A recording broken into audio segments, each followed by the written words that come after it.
Big news. Cuba votes on gay marriage as the first undecided democratic election in 63 years, before I was born.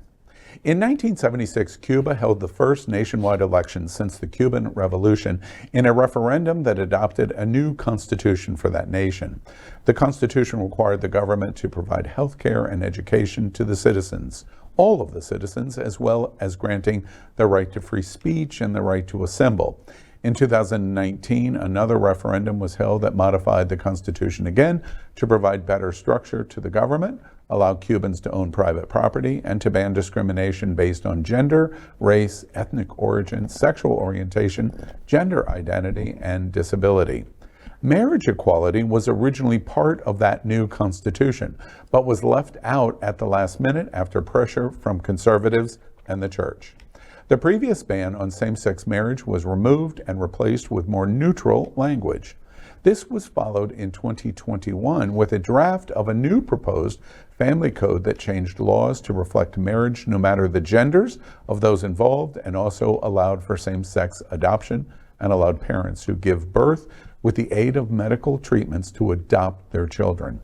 Yesterday, the nation voted on the inclusion of same-sex marriage, and experts on the politics of the island observe that this is the first democratic vote on the island since the 1959 revolution, where the outcome was not known before the election.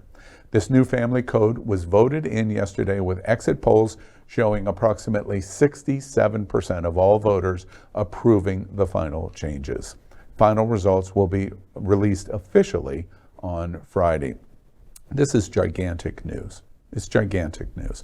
Regardless of where you sit politically and your opinions about what is going on in Cuba, I focus on the news for the LGBTQ community. It is a reflection, first and foremost, that an incredibly conservative Latino community of Cuba has finally said, we are going to implement the final, most important charge of LGBT rights, which is your recognition in family and marital status. Adoption status was already possible, but this finally puts the rest the issue. And the other big news in this breaking news of what happened in the vote yesterday is that it is a significant number. First, remember that they've done something that the United States never did, which is all of the people vote on what they felt about LGBT rights in marriage. And they did something that our U.S. Congress hasn't been able to do, which is to pass an Equality Act to do the exact same thing that Cuba has done. Now, that's not to embrace Cuba's politics in any way, just to say they seem to be a bit ahead of us in terms of public embracement of the LGBTQ community. And above all else, we've seen over the last decade a significant progress on the island for the LGBTQ community. Josie and I went to Havana Pride with Happening Out, and we're seeing progress go on in Cuba, and we celebrate that news today of what happened yesterday in the vote. I'm curious to hear what Victor has to say as the Cuban American advocate that you are. So I tread cautiously because we walk the fine line between progress and pinkwashing. And one thing is what we get to hear, what we get to see that's provided to us. And then the other thing is the reality of the lives that people live in Cuba, and whether or not these steps in the right direction really do impact queer families in Cuba when the cameras aren't on. Do you think this vote will not positively affect LGBT Cubans? Well, I think every step in the right direction is a good step. So I would like to imagine that it will help to impact the lives of Cuban citizens that are living openly. But I don't know. I don't know, because there's the reality that I hear from family members in Cuba, or from family that go visit family members in Cuba, about what life is actually like. And then there's what we're shown, right? When we're hosted to go on trips and see how great they are. it's two different stories. You know, I want to point out, and I clearly understand the point that you just made. I have a very significant number of LGBT and allies on island. I've been, 10, 12 more times, overwhelmingly since yesterday.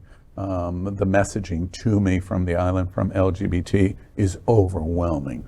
Crying emojis. They had the same kind of response that we had with the White House being lit up on the Supreme Court decision in Cuba. Now, the effects in every other aspect of their lives is a completely different story, which I hear. Why now, Al? Okay, you said that the last time they had a Democratic vote was back in 1959. Yeah, well, okay? that was before Castro came to power, that there was any Democratic voting. Well, there's the question, and I think Victor makes a really good point in terms of the pink washing. You could suspiciously say that they're diverting attention from other problems that they have in Cuba with this idea that they're look at the shiny ball. Well, the one problem that I have with that argument, and I have with my Cuban American friends in South Florida, is why would they go to the extent where they would allow a vote? First off, they're opening a door that's kind of dangerous for them. When people have the ability to make a decision by an open election that is undecided, they get a taste of it and they're going to want it again. Yesterday is a door that they opened that is interesting to me of what will happen. So that kind of dismisses the pink washing argument for me, in that they let Cuban society make this decision, and overwhelmingly Cuban society said, we're embracing the idea that we're embracing LGBT and we're going to allow you to marry, which is antithetical for Latino communities generally, the experience, and it is a progression of Cuban putting their money literally where their mouth is. They are far more trans supportive than America. They don't pay for transition service, surgery.